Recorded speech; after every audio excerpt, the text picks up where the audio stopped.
Hello, this is Annie Mazes with your next episode of Bite Size Book Buzz. Today I am joined by Annalisa Sandstrom from Chronicle, Anthony Parisi from Tor, Christopher Connolly from HarperCollins, and Laura Keefe from Bloomsbury. Annalisa, the floor is yours. Thank you, Annie. Hello from San Francisco. I'm Annalisa, and I wanted to share with you a title today from Lawrence King Publishing. I am going to share my screen so that you can see the beautiful cover. Did that come out okay? Can you see everything?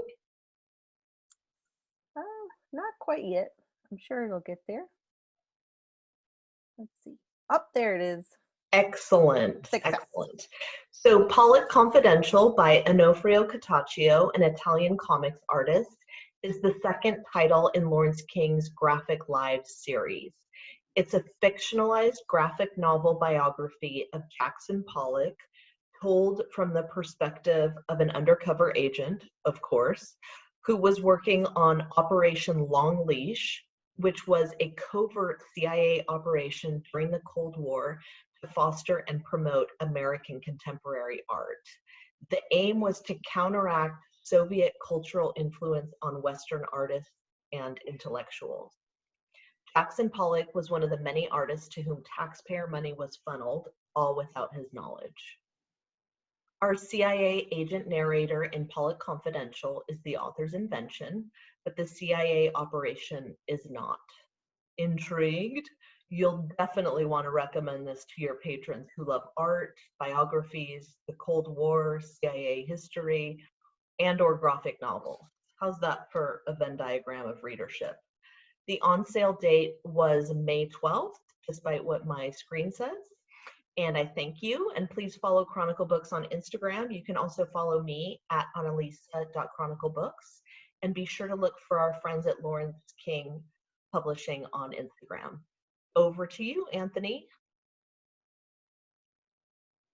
Awesome. Hi, everyone. I'm Anthony Parisi from Tor. I'm so excited to share with you this gorgeous new novel from Alaya Dawn Johnson called Trouble the Saints.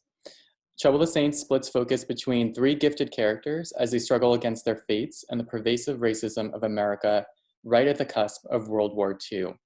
The main character, Phyllis LeBlanc, is mixed race but passes for white to mingle with New York City's mobsters, using her supernatural knife-throwing skills to kill people her boss assures her are worthy of killing. But when Phyllis reunites with her ex-boyfriend, who happens to be a cop, she begins to doubt her line of work. The police officer, Dev, also has magic abilities of his own. He can foretell threats against anyone he touches. He and Phyllis then escape the mob and head to Dev's childhood home in upstate New York. And while there, the couple become entangled in a disagreement between a white family and an erratic young Black man who has powers of his own.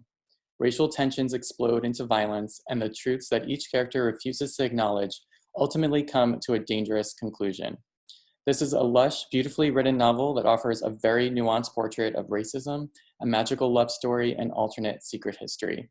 Fans of diverse fantasy will love this story and its characters, and readers of Alice Hoffman will appreciate this sweeping historical saga, with of course hints of magic, mystery, and romance. We have e-galleys up on NetGalley and Edelweiss, so I hope you'll consider reading. Thanks so much. Over to you, Chris. Thank you, Anthony. That book sounds really good. I want to read it now. No pressure. So my book is Final Cut by S.J. Watson, coming August 25th. I'll go ahead and share the jacket with you. Here it is. So S.J. Watson, you'll know him from Before I Go to Sleep, which has so many fans. It's sold over 4 million copies in over 40 languages around the world. He's also the author of the critically acclaimed Second Life. So needless to say, this is a much anticipated new novel from this author, and it's a psychological thriller that takes place in this sleepy Northern England fishing town. It's quaint, it's quiet, but every single inhabitant has a secret. And you follow this young woman who is a documentary filmmaker, and she is traveling to this village to document the lives of these struggling people. It slowly uncovers the secrets surrounding 2 disappearances of local girls, and the implications run deeper and darker than you could ever anticipate. I'm in the midst of this novel right now. It really does sink its teeth into you. SJ just has this kind of kinetic energy with his writing that I think is just so propulsive and exciting. I can't wait to get back to it. I know you will love it. So it is, again, coming August 25th, available on Edelweiss and NetGalley. That's Final Cut by S.J. Watson. All right. Thank you. My name is Laura. I am the marketing director for Bloomsbury Publishing. I am here to talk to you today about The Vanishing Sky by Annette Binder, which goes on sale the 21st of July.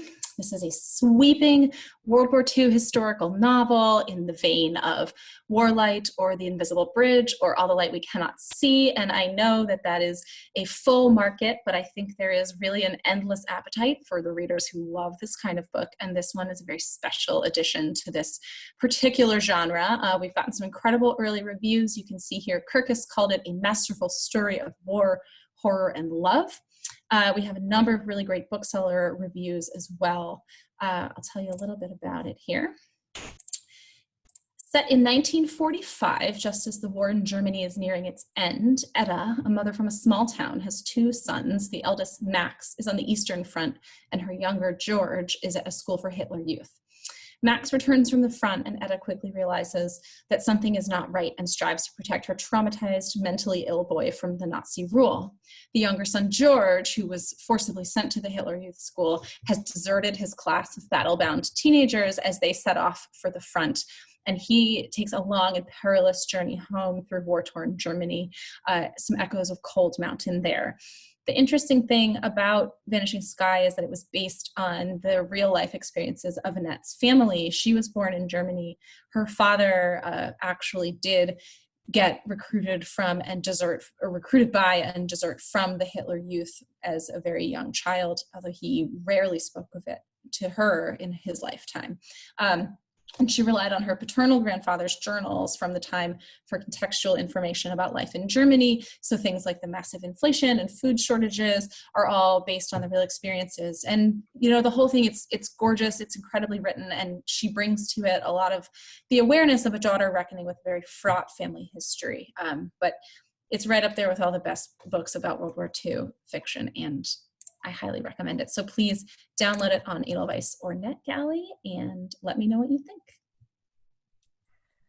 Well, that is an epic amount of awesome titles. So adding all of them to my TBR pile. But thank you all for being with us today. We will be back next week with another episode, and we will keep coming at you until we can do this in person. Stay well. Take care. Thank you.